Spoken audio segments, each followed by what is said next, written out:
How is everybody doing today?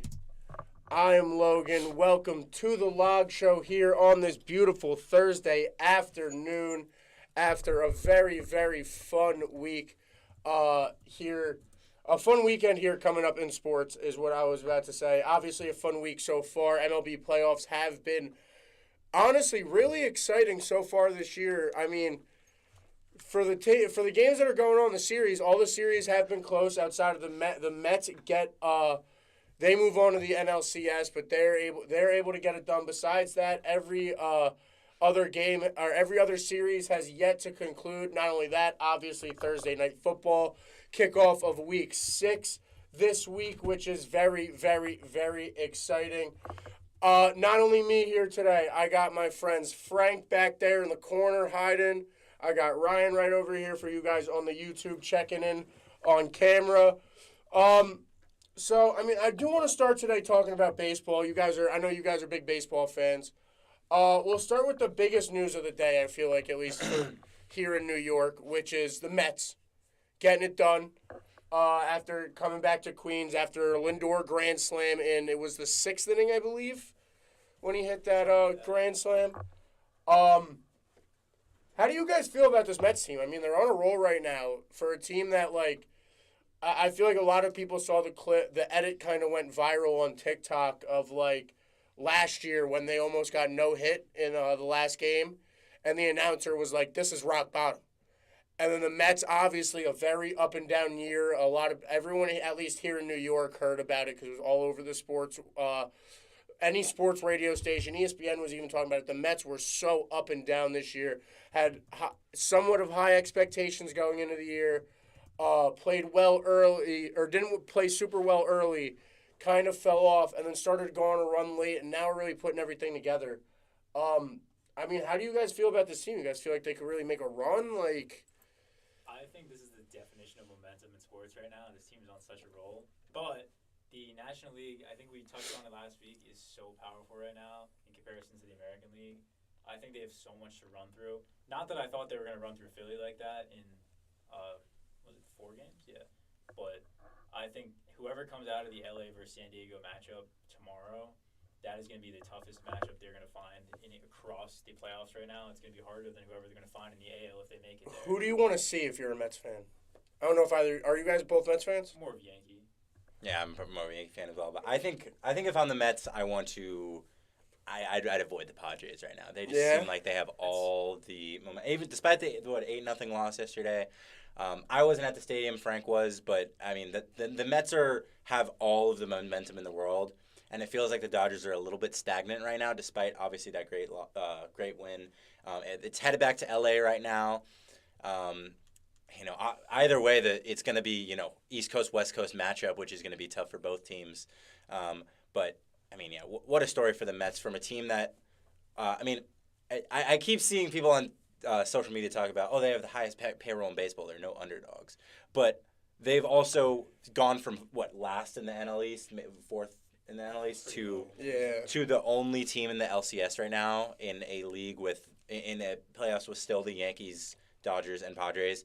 It's special to see. Right now, I'd tip towards I don't want to face Tatis right now. I don't want to face Tatis. Tatis I don't want to face Arise. I don't want to face Machado right now. The Dodgers, Shohei's been not showing up. Until last night too. I mean, the Padres pitching was doing very well. Their bullpen is crazy good. They have. I said it in the beginning of the series. They have the best pitching in the entire MLB. That's the thing, though. It's been more of the bullpen because I think in the playoffs right now, the starting rotation has like a 9 ERA. That's true. I don't even know if Musgrove is pitching, but Musgrove's out. Musgrove is out, but Tommy John Cease blew up. King has been dominant, but who's that third starter for them? For San Diego, I know they have Martin Perez, but I think he might be pushed to the pen. Perez. Yeah, I'm not sure who the third kind of fringe starter is, but I trust Michael King on the bump. Throughout the playoffs, I feel like you've really seen that bullpens are big. Have come up. They're huge. Throughout, they're huge. I love that strategy in baseball. Even in the Yankees series, they've been big. Well, that's what happened. On the opposite sense, I feel like as in the Yankees series, and even in the Tigers Indian series, in the AL, you have it kind of on the opposite sense where we're talking about how good the Padres pen is. I feel like the Tigers, I feel like the Tigers' pen is pretty solid, but besides that, like, Cleveland's is okay. Coming from a Yankees fan, I'll gladly say the Yankees' pen is terrible. Kansas City's pen isn't great. So, like, you've seen bullpens are coming up very, like, who could pitch well out of the pen is becoming up to be a very big factor throughout the whole entire playoffs. And that's one of the biggest reasons the Mets were able to get out of that series so quickly is that for years we've been talking about this since 2021. When they lost David Robertson, and we've been talking about, the Phillies have one of the best lineups. They have one of the best starting pitching. They've an insane top three in Wheeler, Nola, and Suarez. Their bullpen has not been good for about 3 years now. They picked up some decent pieces in Jose Alvarado, Sir Anthony Dominguez. Who else do they have in that bullpen? Yeah, it's just not convincing to me. The way that the Padres have been able to take a lot of their scrappy guys and turn them into bullpen arms is the reason they have taken it to Game 5. And the Phillies' inability to build a decent bullpen, it's what all the games kind of entailed. Zach Wheeler had a crazy good start in Game 1. And the bullpen blew it in the 8th inning. I mean, that's the biggest. And the Yankees' bullpen has been great so far in this series. And we'll touch on that a little later. I mean, as someone also, like, I think it's funny whenever I watch the baseball playoffs because, like, I'm not a huge baseball fan. I grew up watching baseball, though. So, like, one of my professors was talking about this era of the Yankees specifically, and this is, like, the era I grew up watching. It's the Derek Jeter era Yankees. Like, you know what I mean? And they were a traditional baseball team. You know what I mean? They weren't big on the home run besides Alex Rodriguez, really. But, like, it wasn't a big home run team.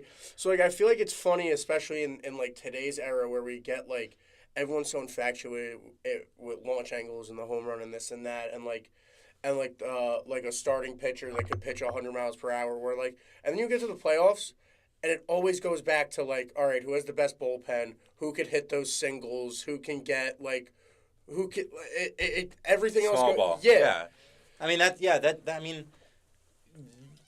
two. I mean, I will say though the biggest moments of the Mets have come from those big home runs. The Alonso home run in the 8th inning against the Brewers, the grand slam from Lindor. But none of that could have happened without the Mets getting the bases loaded in that inning. And I don't even know how they did it. I wasn't really. It was pretty small ball. I was watching the Yankee game. I imagine it was like walks. Yeah, but then also singles. like we were saying, it goes back to pitching. Like, I mean, I haven't watched the at-bat as many times as the Pete Alonso at-bat was showed to me, so I don't know exactly what the pitch was because I wasn't watching the game when Lindor hit the grand slam. But, like, the Pete Alonso home run, like, that was a bad pitch throw. That pitch, I think there was 2 strikes on him. Yeah, it was a good pitcher. Devin Williams is probably the best reliever in the game. It's a good pitcher, but it was a bad pitch. It was a high slide, like it was a hanging. It was a hanging high off-speed pitch to Pete Alonso of all people. Like, what fascinates me most about MLB playoffs and why it's so different than other sports is how much differently you have to play it, and that's why I credit Mendoza of the Mets a lot now is because you're realizing how much different strategy plays in, especially for pitching, and why your bullpen has to be so deep. And all of these teams, what we've seen so far, have to have that one guy that they can put in that high leverage scenario.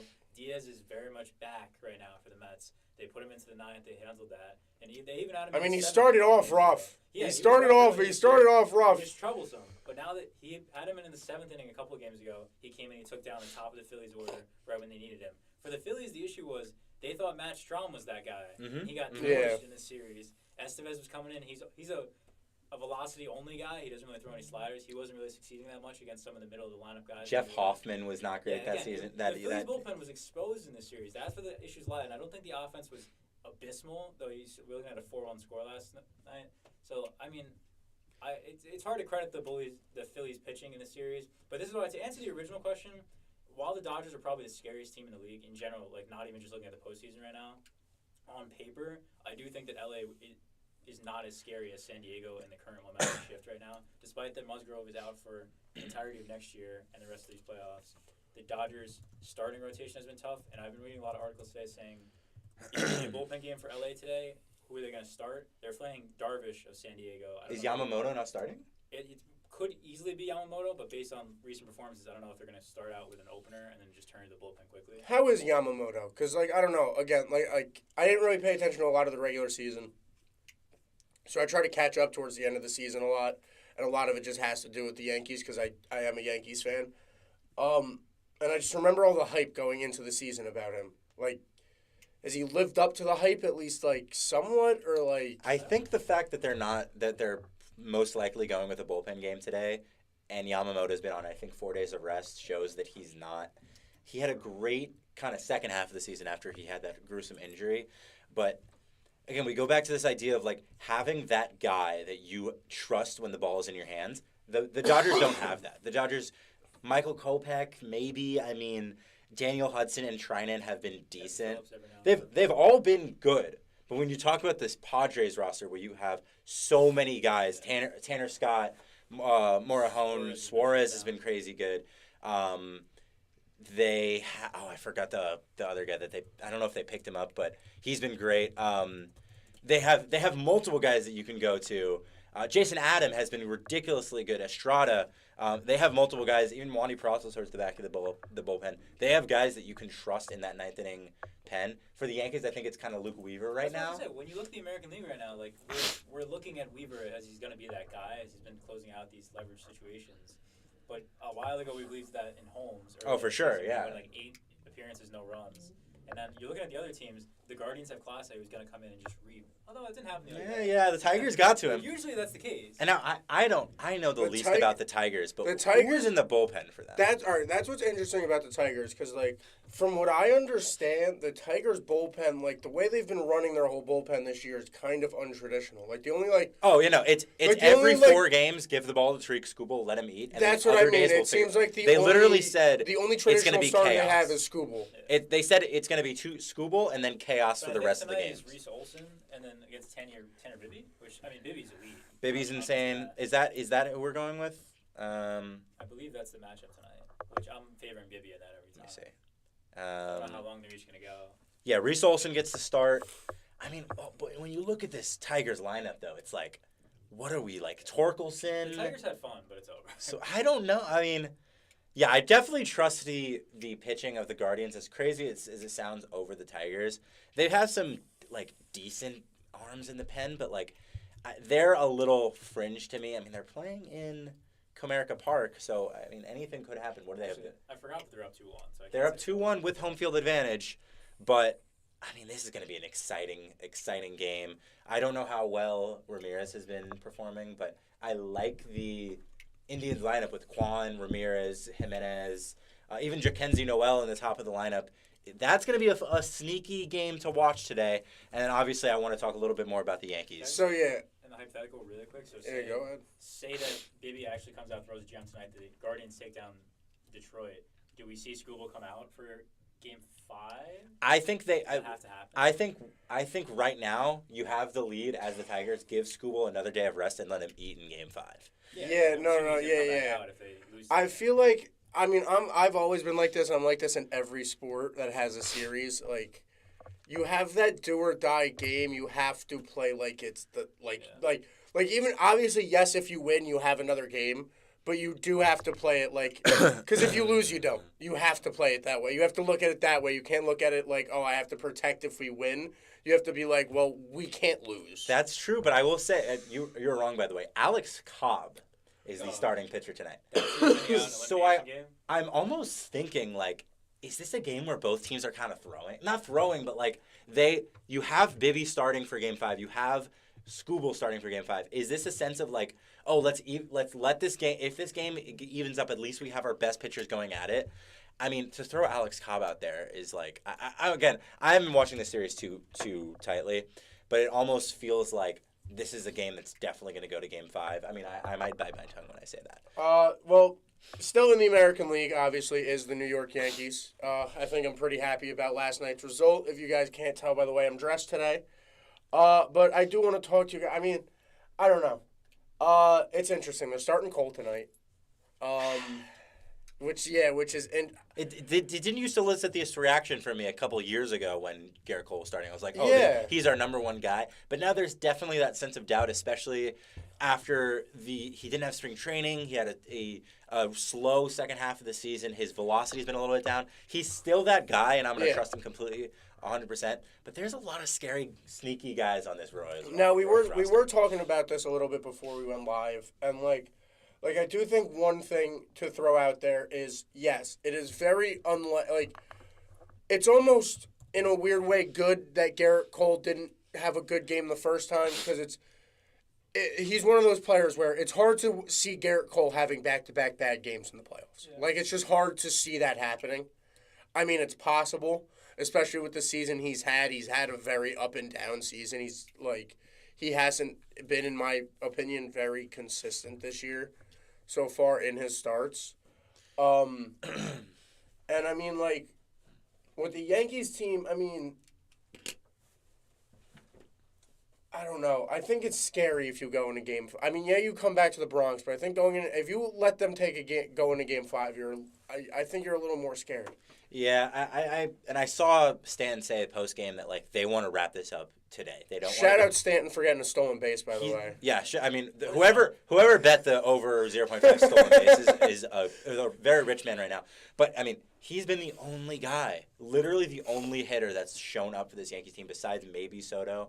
But I mean, Verdugo in game 1, but it was only game 1. Right. Either way, like.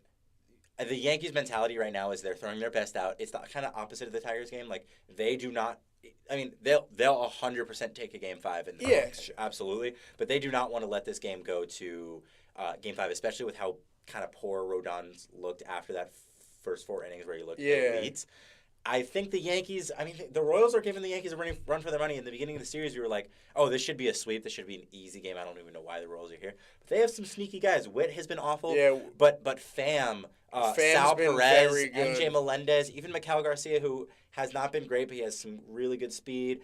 Michael Massey, Adam Frazier, these are all guys that have had decent hits in the playoffs. And there's another like sneaky team like the Tigers that like could go for a Game 5. And then yeah, you're throwing that out there, like you're throwing out all those names about the people on the Royals who are showing up. Like, there's a lack of names, like we just said on the Yankees, of people who are showing up. Like, yeah, Stanton's played well. Stanton's been insane. And then like Glaber's been, and then everyone else has been okay at best. Like, no one else has really been like. Volpe has shown up defensively, but he hasn't. He even had an error. So that's what I mean. Like, Volpe showed up for the most part defensively, but he hasn't hit that well.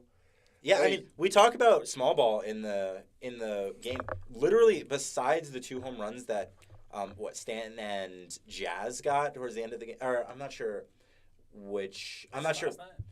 There was only 1 home run last night. Yeah, last night. Almost all of the runs that the Yankees scored were from walks, wild pitches, and singles. Well, like 4 hits, and 1 of them Volpe, 3 of them Stanton. So right, Stanton carried the offense in Game 3. I'm saying. Oh yeah. I'm saying even those in the okay. Let's take the first game for example. I think they walked in 2 runs and they got a solo home run. Like, it was a small ball game, and I don't know if you take that as a good sign for the Yankees and that they're doing the things necessary to win, or a bad sign in that, listen, Judge is not showing up. Like, that's the bottom line. Judge is not showing up. He's not looking like he's having the same at-bats. He's been down in the count a lot. I think he will come back to that percentage at postseason history as well. So, like, you get that. He had some hard hit balls last night, I will say, if you watch the game. Yeah. But you get to that point. He had 3 hard hit balls. You get to that point, so part of it's definitely mental. But like, I don't know. Part of it's been luck. I mean, I don't know if you guys watched that entire Yankee game. They hit the balls on the screws, and Kauffman Stadium is a tough ballpark to play in. There were so many hits that game that I thought, oh, that's easily out. The first 2 at bats from Soto and Judge was like, oh, that's back-to-back home runs, and they're both flyouts. Yeah. I mean, Stan just has so much raw power, arguably more than Judge, that he can just poke it out there. But right now, I want to see them play a little more small ball. Even with the Stanton home run, like, that's not usually like the Stanton home run you see that's like this bomb because of how big of a park it was. Like, it was this just really long line drive that he had to just hit on a line to be able to get it out. Like, it wasn't like this big moon shot of a shot that you usually see from him. I believe Judge is coming around soon, but even without Judge, I think the Yankees lineup is so much stronger in the bottom half. Looking at last night's lineup for Kansas City after MJ Melendez in the 6th hole, like Michael Garcia, I didn't even know Adam Frazier was around. He's playing the outfield now. Yeah, I don't know what's going on. Pham can light up at any time, and then Kyle Isbell. Oh, I forgot. Isbell and Yuli Gurriel has been Yuli's been so well. 40 is actually like he's been torching them. I didn't realize that. They said it last night on the broadcast. They were like, yeah, Yuli Gurriel is like the third oldest player in the MLB. I was like, huh? Lordy's is 30, so there's a wide gap. That is insane to me. I didn't really catch any of this game because I've been so locked in on the Mets this week. But I didn't realize the pitching was coming out for Kansas City. That Brady Singer got an out last night.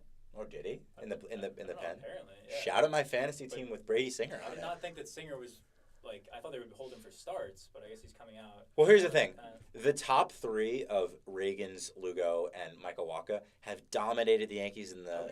Well, Lugo didn't do well last night. Yeah, 5. He got through the Yankees lineup pretty decently. He got through it, but he didn't do he wasn't like all of the starts I've seen have. He wasn't giving up hits. He wasn't giving up hits, but he wasn't pitching well. If you know what I'm saying, Kansas City pulling tonight because I would have Michael thought Singer would be up next. Yeah, it's back to Wacha Cole, and Wacha, credit to him, he has shut down the Yankees, especially Aaron Judge. But I will say, I think look for Cole if he look around that 4th, 5th inning. If he runs out of steam, I think he's going to get through the first 3 innings relatively unscathed. If he can get through 5 and they turn it over to the bullpen, I think the Yankees have a really good shot at getting through this game. That's what scares me with the Yankees though, and I've talked about it a lot with people this year is they're so dead set on analytics and set for example, in game 1, Cole was getting hit, but they were so set on keeping him until 5. They were because he wasn't giving up runs, but if you watch that game, they were all over him. Yeah, this has been a really defensive game. But that's what, especially now with the Yankees, and obviously it's a must win, but not a must win because you do have a game 5 if you lose, obviously. But in a sense where you lose a lot of morale if you lose this game, Boone can't. You have to be able to be all right, it's not your night.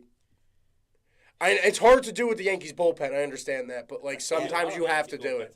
Tonight, and the bullpen's going to need to be huge. Holmes, Canley, Ian Hamilton, and Luke Weaver. That's been the formula for success.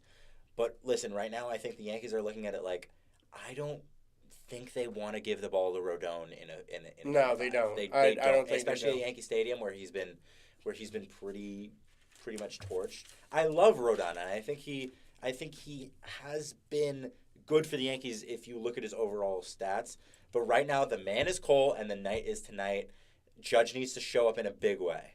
And that's all I'm going to say about it. Maybe we'll see Oswaldo Cabrera get to start at first over John Birdie. We'll see what kind of lineup. John Birdie is not. He started for the first game. But what are we doing?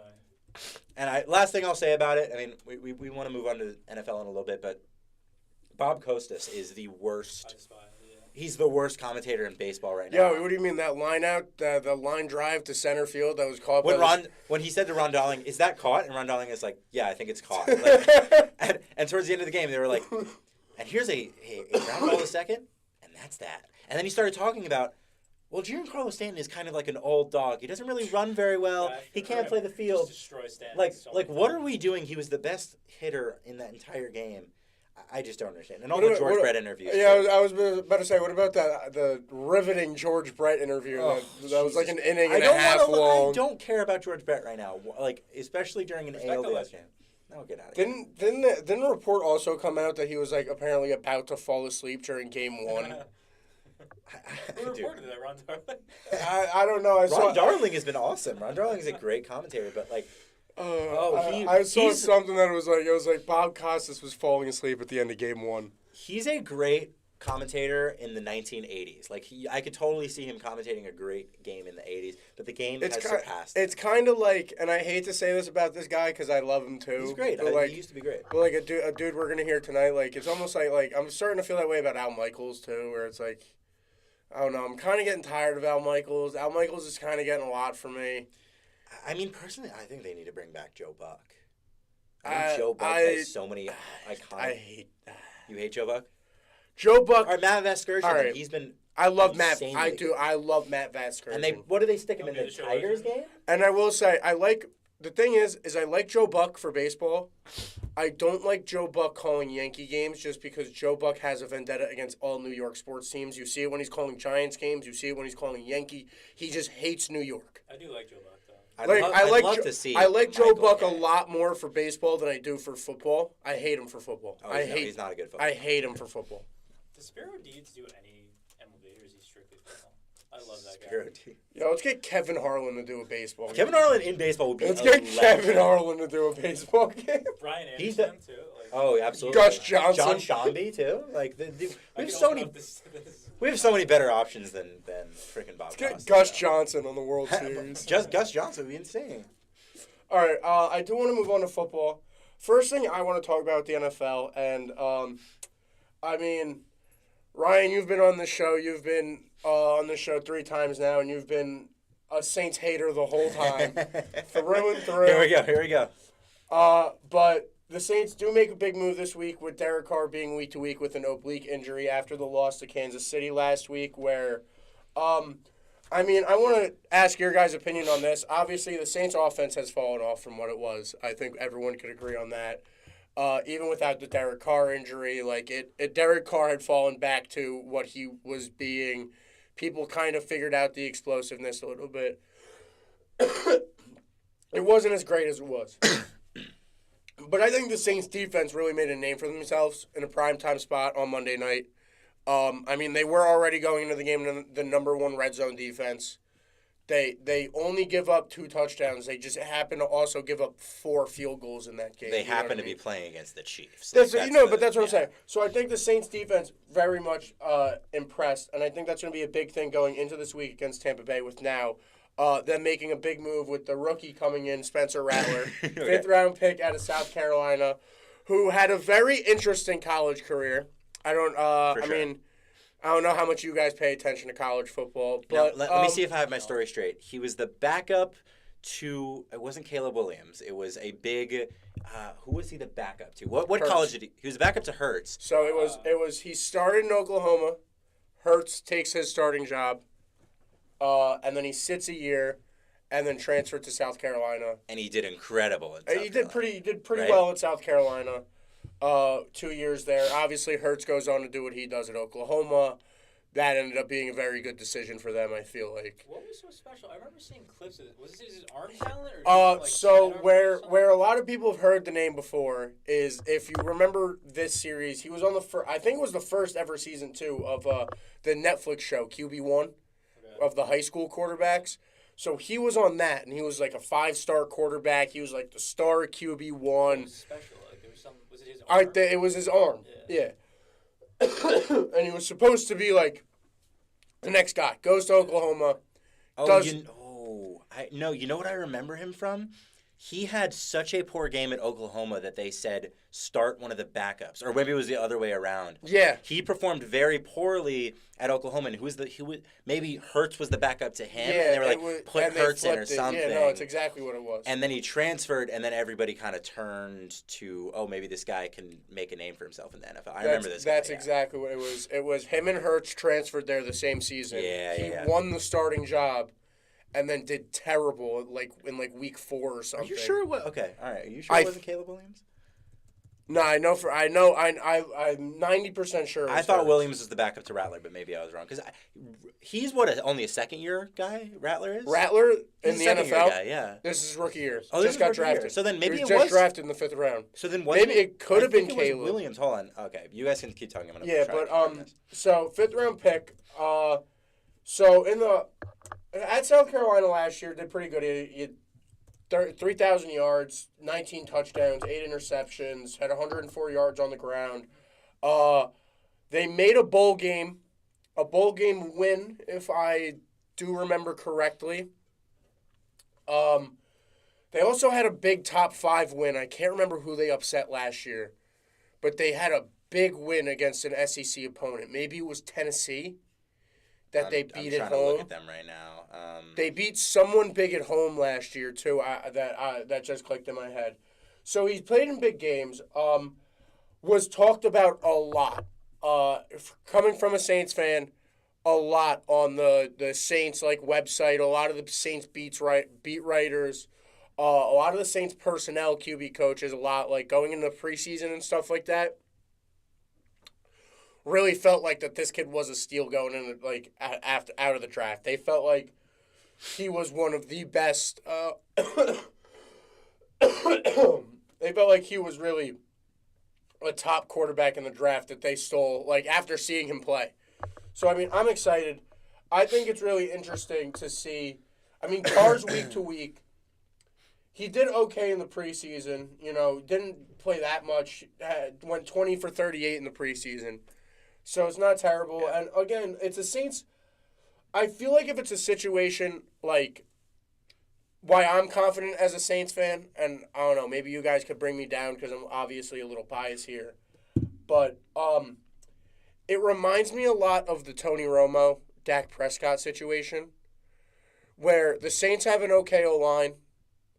The Saints have good weapons. The Saints have a pretty solid defense. Okay. So he's not stepping into a bad situation surrounding him. Sure. Yeah. He has if he can play well, they will. I think they will succeed. Like the Saints have a lot beside like the quarterback is the main issue. Yeah. What I'm looking for is for him to slow down this Saints offense. What I was seeing a lot, and I actually watched the Saints Kansas City game, one because it was a good game, but it's prime time, so I got to catch that one. There's just so many Derek Carr bombs to Shaheed. Yeah. He's out there somewhere, and that's really truly the game plan I was watching. There was zero Chris Olave involvement, though he was definitely being defended. I think one thing that's interesting about that, sorry to cut you off there, but I did notice a pattern. His targets cut off as soon as the Devontae Adams trades rumors started picking up, and the Saints were heavy in those talks. So I think it might be a situation of like we might be trading him. Olave's gone. If they go for Devontae, which I don't know if it's going to happen anymore because of the Carr injury. Because I think that's the only reason Devontae wants to come to New Orleans at How long is Carr out though? It's week to week, but it's so unfortunate because it was like what 3 months left in the game. Like it was his back last year too. Like the back injuries are kind of getting to be a trend at this point in his career. I do just want to rebuke something. It was Spencer Rattler that had the starting job, and then Caleb Williams took over. It was the Caleb second. Williams. He took over the second half of the season in his freshman year, and that kind of projected his rise to stardom. So Spencer Rattler, I'll say it, like he has a lot to prove. Like he's like a guy that like. He was. Yeah, I mean, 6,200 yards in his career at South Carolina after he transferred. So over 2 years at South Carolina, like did pretty well. Sure. At an SEC school, like didn't do like obviously. Sure. He didn't like blow anyone's mind, but there are still a lot of QBs that I would take over him, and I have some names. Yeah. So Ryan does have a list for me as a Saints fan to see how crazy biased I am. See how many quarterbacks I would take. He's gonna give me a list of quarterbacks he would take over Spencer Rattler. I'm gonna get. So you'll say yes or no, and then you'll disprove him. Okay. We're gonna start off easy. Okay. We're gonna start off. Well, I guess relatively easy. Andy Dalton. I think. Yeah. Andy Dalton. You're taking it. Okay. Jacoby Brissett. So like yes, you're taking this person. Yeah. I'm gonna take Andy Dalton over Spencer Rattler. Okay. Like we're talking about for a full season. I mean, to play a game. just for this week. Yeah. As of right now, I'm taking Andy Dalton. I haven't seen anything out of Spencer Rattler. I'm going based off his college career. I'm taking Andy Dalton. Okay. Jacoby Brissett. That's kind of pushing it. I'm not going to take Jacoby Brissett. Yeah, I like that. I'm not going to take Jacoby Brissett. Okay. I'd rather see what Rattler has. Yeah. Okay. Gardner Minshew. No, he just got benched for Aiden O'Connell, and I'm not taking Aiden O'Connell either. Benched, really? Yeah. Oh. Really? Oh, okay. Derek Carr is still injured.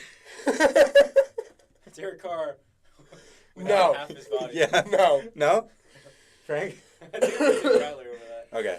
Although Derek Carr could still do his usual game plan. He only Which has is one leg to that's what I mean. Derek Carr. He's not a running guy. I mean, yeah, he only needs so much to just chuck it up deep, which he loves to do on play action. It's his favorite thing. Yeah. I've seen it for 2 years straight. Derek Carr on a play action. If he doesn't throw it 40 yards downfield, I'm surprised. Okay. Jimmy G. Jimmy G. Gosh. As of right now, no. Okay. Sam Hartman. Sam Hartman. You're pulling out. Wow. No. Really? Okay, I'd like to see Sam Hartman. I would I'm love to not see taking Sam Sam Hartman. All right. Penix. Yeah, 110%. Yeah, No, I'm not even gonna question it. 7th overall. Yeah. Okay. I wanted Penix. I mean, like yeah, I for wanted sure. Penix. For sure. Josh Dobbs. Ooh, all right. That one's kind of hard. Dobbs did go crazy for a little. That's what I'm saying. Like, if I'm getting the Pastronaut Josh Dobbs, like I'll take Josh Dobbs. You know, what? I'll say I'll take Josh Dobbs. I'll take Josh Dobbs. That one's hard, but I'll take Josh Dobbs. Okay. Bryce Young. No, screw that. No, and from what I've seen, Y'all no. are really. See, I don't know. See, that's Bryce Young. I can't say. Actually, I'll say I'd take Bryce Young. I don't know. It's like I'd take it's Bryce a Young. overall pick, but like at least quarterbacks where I want to defend like that, you can say like, oh, it's a terrible system, but you see the plays that he's making. Like his team would be winning if he had better things around him. He hasn't done anything that I'm like, get this guy some help. That was an incredible play.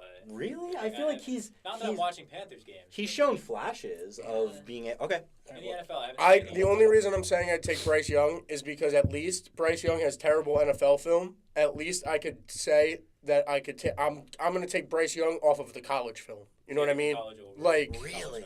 like Over proven, like not proven success, but proven that he. no. can. What I'm saying is I'm taking Bryce Young Oh, okay. Yeah. because of what he did in That's college. fair to say. Even though he did bad in the NFL, because I've only seen what Spencer Rattler can do in college. Okay. Well, For all I know, he comes out on Sunday and pulls a Nathan Peterman and throws 6 interceptions in the yeah, first he half. could easily do that. Like, I you don't know know what I his mean? run Like game, I say this all the time about the draft pick and draft choices and rookies. Like, Yeah. you really don't know until they step on the field. Like, you have no clue. Like, training camp doesn't mean like you don't know until they play an NFL game. No, that's completely fair to say. But these are all compared to guys who Yeah. have NFL film. We'll move on. I wasn't going to say his name originally, but it just popped up. Tommy DeVito.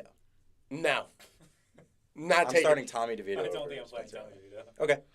Tommy DeVito lost to a Saints team last year with Derek Carr But injured. he I don't also know. played. I'm trying to think who was the starter for that Saints team last year. That Tommy DeVito beat, because it wasn't Derek Carr because he was hurt at that point. It wasn't Taysom. No, it I was gonna was. say Taysom Hill, yeah. It was. It might have been Andy Dalton. No, it was Jameis Winston. It was a Jameis Winston led team because he was still on the roster. It was a Jameis Winston led. Last year though, that Taysom did start a game. No, it was 2 the years ago? 'Cause year. Taysom came in for one start. Okay, I'm was- starting Taysom this week over. I mean, again, you see he's injured, whatever. We'll move on. Taysom can't play quarterback though. That's my problem. But he was a starting quarterback. Like Yeah, no, last he year. did start a game, but Taysom can't. At the end of Taysom can't play quarterback. Okay, I'm starting Tyrod Taylor over Sam. Yeah. Over Spencer. Yeah, Spencer. I'm taking T-Mobile. Okay. I can see it, yeah. Lamar Jackson when he can't throw, just running the ball every Would play. you rather have a running back or Spencer Rattler? No, Lamar Jackson is the quarterback, but he can't throw the football. So that's Taysom Hill. No, that's still Lamar Jackson. Like that's Sure, but he can't like. That's almost that's 2024 practically Lamar Jackson. that's almost starting Taysom Hill. We have two conflicting reports. You're saying that's MVP Well, Lamar Jackson. Lamar You're saying it's Jackson- Taysom Hill. Frank, I hate to break I'm it just to you. hitting on Lamar I Jackson. know. So are we starting Lamar Jackson when he can't throw? No. I am. Okay.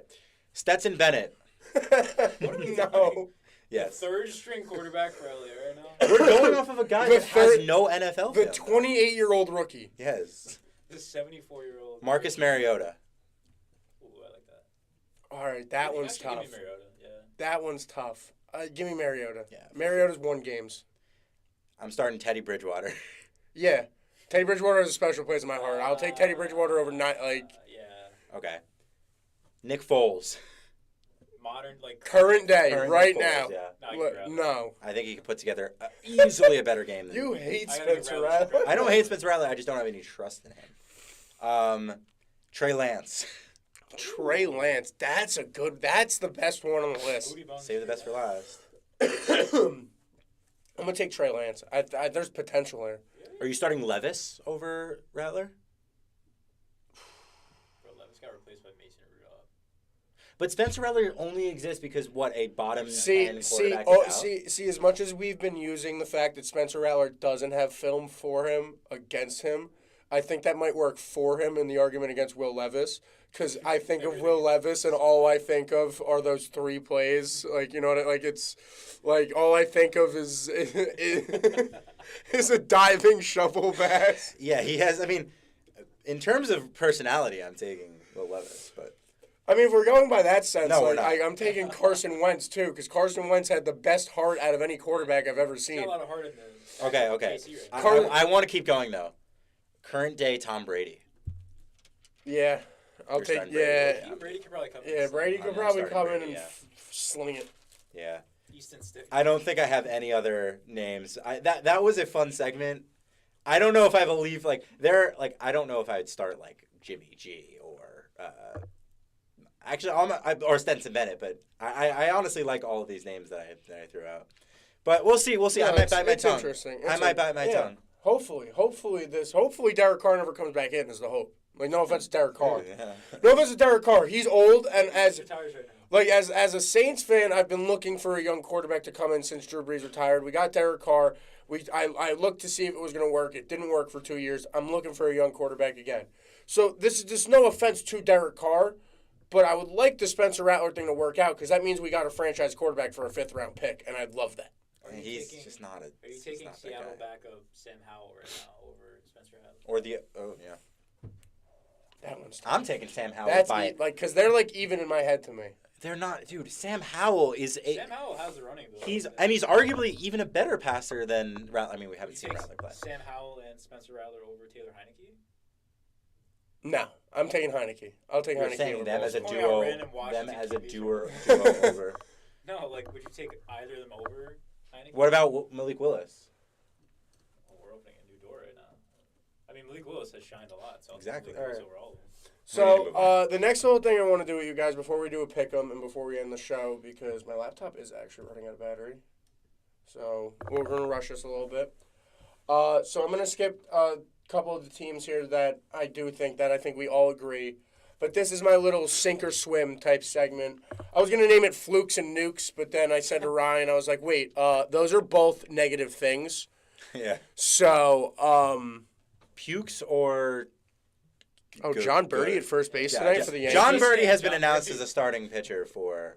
Or sorry, not starting pitcher. The starting first baseman. So I don't- no Oswaldo? Again, which I don't get because Walker's a righty. Do you like Glaber leading off? Yeah, I mean he's the best leadoff they have right now. I mean, he went 0 for 4 with a walk last night. I will say Chisholm, like with the notoriety to his name for him to start to be the 6th man. I know he's been decent. Is really good. I thought Wells would be benched. Maybe not benched, but anyway. I don't continue. know. Flukes or snooks, as they say. Yeah. Pukes or Flukes or Dukes? Wins or fins? Yeah, wins or Finn. I don't know. We just thought of like 9 different names. You guys can name it whatever you want on YouTube, right? First team I'm going to start with here, coming off the biggest news in the NFL, is the New York Jets. I think, all right, so this is how we'll look at it. We'll start here. And then I'll just say the stats, and then we'll all say our opinion, right? Obviously, they're coming off a firing of their head coach on Tuesday. Offensive play caller Nathaniel Hackett is no longer calling plays. It is now their quarterback coach. They changed that today. Okay. Rodgers did get injured towards the end of that game with an ankle sprain. They're coming off 2 bad losses, I'd say. Or the Vikings loss is not a bad loss. They came back down 17-0. Didn't look terrible outside of that Rodgers interception late. Now this is where it gets interesting. Offensively, they're 27th in yards per game. They're 19th in passing, 32nd in rush yards. They're 30th in run play percentage. They're 25th in scoring. And then they're 13th in sacks allowed and pressures. So the offense is dead. Yeah. Their defense, on the other hand, now this was under Robert Saleh, which we don't know how this is going to change. We don't know if Ulbrich was calling the plays. I don't know how that really was. But, their defense has done very well. They're second in yards, 5th in scoring, 2nd in passing, and top half of the league in run defense. All without Jermaine Johnson and Hassan Reddick. That's what I'm saying. Well, I don't think they're going to get Hassan Reddick at all. I think that's out the window. That's sad, but they've been so good without. It sucks to say, but it's a lesson learned of don't trade for someone in a contract dispute unless you have agreed to a contract with them before the trade. Even though everybody knows that's quote-unquote illegal to talk to them, every GM does it. If you don't have some sort, or if you're not at least close on an agreement with the player, don't trade for him if he's in a contract dispute. Because the Jets just gave up a pick for nothing. Like, they're not. It sucks.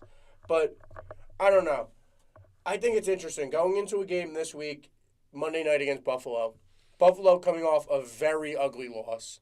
A very ugly loss, if you guys watched that game against Houston, which was one of the most questionable, I said it, one of the worst coaching decisions I've personally ever seen in my entire life is what Buffalo did at the end of the game there. Remind me. I don't remember exactly how much was on the clock. I think it was 1:05 when they first got the ball. And they got the ball, tie game, got the ball at their own, 6-yard line. Houston has all 3 timeouts, and they threw the ball 3 times instead of just playing for overtime. Oh, I do remember that. And 2 of them were almost intercepted, too.